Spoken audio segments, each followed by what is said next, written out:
Në qytetin e Pukës nisi sot një tjetër fazë rëndësishme e investimeve për rivitalizimin e qytetit, siç është ajo për fasadat e pallateve, ku gjatë vjeshtës së shkuar u investua për ndërtimin e qative të reja.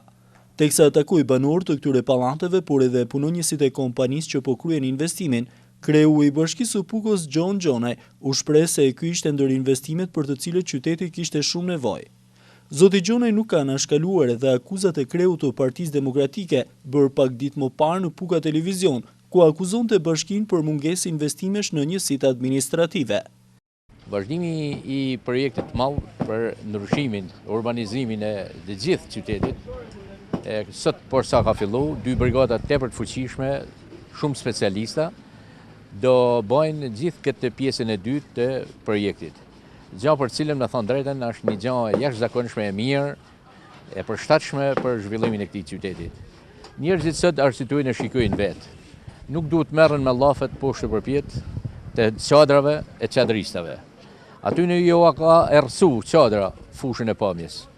Gjithë ato investime që bëjmë ne i bëjmë për ndryshimin e këtij qyteti të rranoar, mund të themi sot me plot kufimin e fjalës, kur mas pak ditësh këtë do shohim një pamje tjetër të re, si për momentet të caktuara është e mirë për popullin dhe është rruse për këtë PD-s.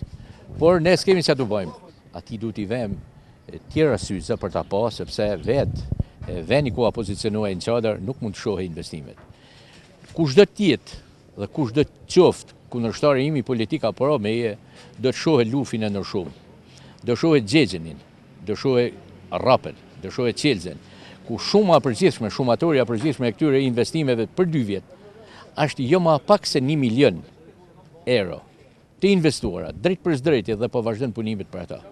Pra është qendra e lufit me gjithë asesorët e saj, është rruga Lumziut, është rruga e xhexhenit, është rruga e fasadat dhe shëtitoria e xhexhenit, është rrapja me 35 milion lekë të vjetra, është zona Qelzës ku ne po përpiqemi me çdo kusht dhe kemi investuar aty, edhe një pjesë të investimit për rrugën që e lidh Qelzën me bregun e Gominës, me liçenin.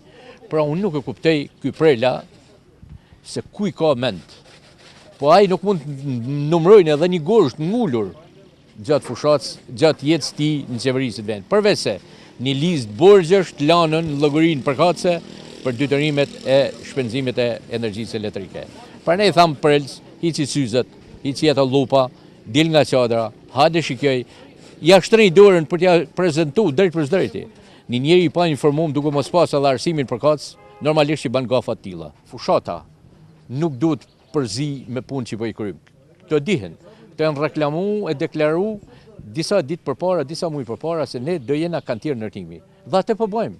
Pra këto nuk janë përqyese fushate, këto janë përqyese për të ndryshuar qytetin.